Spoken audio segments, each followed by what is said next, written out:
டெல்லியில் கார் வெடித்து சிதறிய சம்பவத்தில் சதிகாரன் யார் என்ற திடுக்கிடும் தகவல் தெரிய வந்திருக்கிறது. இது பற்றி பரபரப்பான செய்தியை தற்பொழுது பார்க்கலாம்.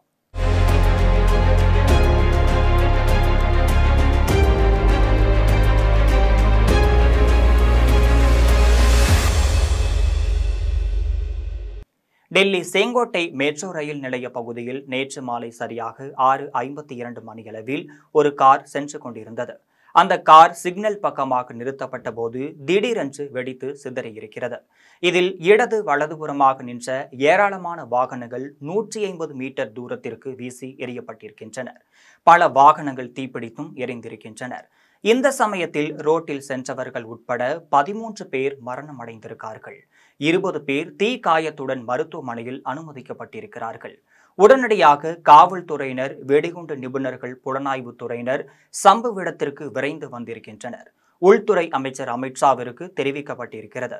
அவர் மூலம் பிரதமர் மோடிக்கும் தகவலானது தெரிவிக்கப்பட்டிருக்கிறது. உடனடியாக உள்துறை அமைச்சர் அமித்ஷா சம்பவ இடத்திற்கு விரைந்து சென்று பார்வையிட்டிருக்காரு. இந்த சம்பவம் தீவிரவாதிகளால் நடத்தப்பட்டதா அல்லது காரில் இருந்த கேஸ் சிலிண்டர் வெடித்து விபத்து ஏற்பட்டதா என்ற சந்தேகமானது எழுந்திருக்கிறது. தற்பொழுது இது தீவிரவாதிகளின் தாக்குதல் தான் என்பது தெரிய வந்திருக்கிறது. டெல்லியில் உள்ள பகுதிகளில் சுமார் 2000 கிலோ எடை அளவு உள்ள வெடி மருந்துகளை போலீசார் கைப்பற்றிய நிலையில இந்த சம்பவமானது அரங்கேறியிருக்கிறது. இது மட்டுமல்லாமல் பயங்கர தீவிரவாதியான யாசிக் மாலிக் மீதான தூக்கு தண்டனை வழக்கு விசாரணை நீதிமன்றத்தில் வந்த ஒரு சில மணி நேரத்தில் இந்த சம்பவமானது அரங்கேறியிருக்கிறது. சம்பவம் நடந்த பகுதியில் உள்ள சிசிடிவி கேமராவை காவல்துறையினர் ஆய்வு செய்த போது அந்த கார் பற்றிய முழுமையான தகவலானது கிடைக்கப்பட்டிருக்கிறது. அந்த காரை ஓட்டி வந்த நபரின் முகம் சிசிடிவி கேமராவில் மிக தெள்ள தெளிவாக தெரிய வந்திருக்கிறது. சம்பவ இடத்தில் வெடித்து சிதறிய கார் ஹூண்டாய் i20 ரக கார் ஆகும்.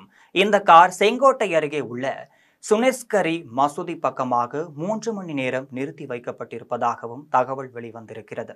அதாவது அந்த மசூதி அருகே ஹூண்டாய் கார் பிற்பகல் 3:19 மணிக்கு வந்திருக்கிறது. இதன் பின்னர் மாலை 6:48 மணி வரை அங்கேயே நின்று இருக்கிறது. அதன் பின்னர் காரை டிரைவர் எடுத்துக்கொண்டு கிளம்பி இருக்கிறார்.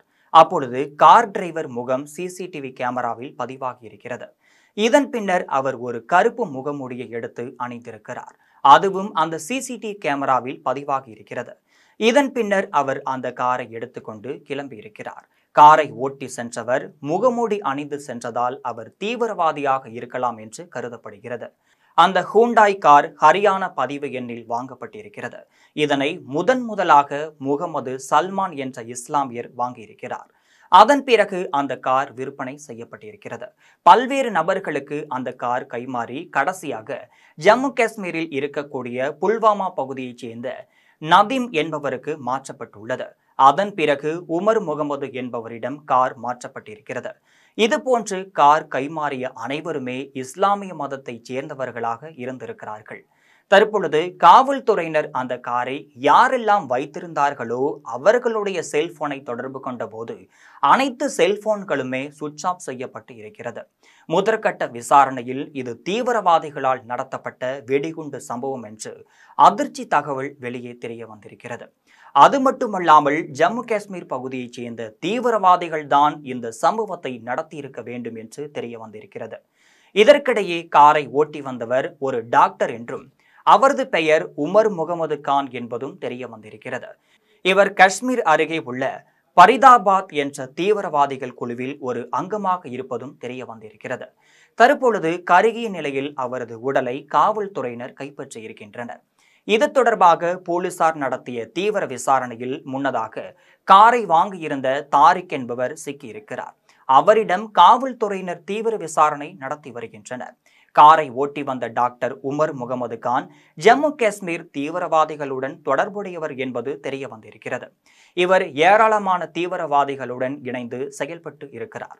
தற்பொழுது இந்த சம்பவத்தை யாருக்கும் தெரியாதளவில் நடத்த வேண்டும் என திட்டம் தீட்டி தற்கொலைப்படை தாக்குதலாக அவர் நடத்தியிருக்கிறார் என்ற தகவலும் தெரிய வந்திருக்கிறது. தற்பொழுது தாரிக் என்பவர் மூலம் போலீசார் ஏராளமான தகவலை பெற்று இருக்கின்றனர். டாக்டர் உமர் முகமது கான் ஓட்டி வந்த காரில் ஏராளமான வெடிபொருட்கள் இருந்ததும் அந்த வெடிபொருட்கள் வெடித்து சிதறிதான் இந்த சம்பவம் நடந்துள்ளதாகவும் கண்டுபிடிக்கப்பட்டிருக்கிறது. இது தொடர்பாக டாக்டர் உமர் முகமது கானின் உடலை DNA சோதனைக்கு அனுப்பியிருக்கின்றனர். கடந்த பல மாதங்களாகவே உமர் முகமது கான் தலைமறைவாக இருந்து வந்துள்ளார் என்பது தெரிய வந்திருக்கிறது.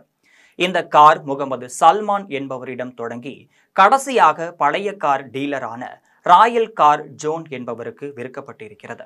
அதன் பின்னர் தாரிக் வசம் கார் விற்கப்பட்டிருக்கிறது. இதனைத் தொடர்ந்துதான் டாக்டர் உமர் முகமதிடம் இந்த கார் வந்திருக்கிறது. காரின் உண்மையான உரிமையாளரை மறைத்து கார் வெடிப்பு தற்செயலானது என்பதை போல காட்ட வேண்டும் என்பதற்காகவே இத்தனை பேருக்கு விற்கப்பட்டு இருக்கலாம் என அதிகாரிகள் கருதுகின்றனர். இதற்கிடையே காருக்குள் கெமிக்கல் ரக வெடிகுண்டுகள் இருந்ததாகவும் தெரிய வந்திருக்கிறது. இது மட்டுமல்லாமல் தீவிரவாதிகளின் இந்த தாக்குதலை தொடர்ந்து மேலும் பல தாக்குதலுக்கும் திட்டமிட்டு இருப்பதாகவும் திடுக்கிடும் தகவல் வெளிவந்திருக்கிறது. இந்த விவகாரத்தில் தாரிக் என்பவரை தவிர சகில் என்பவரையும் போலீசார் பிடித்து தீவிர விசாரணையும் நடத்தியிருக்காங்க. இதன் மூலமாக தான் அனைத்து பயங்கரவாத செயல்களும் சம்பந்தமாக தகவலும் தெரிய வந்திருக்கிறது என்பது குறிப்பிடத்தக்கது.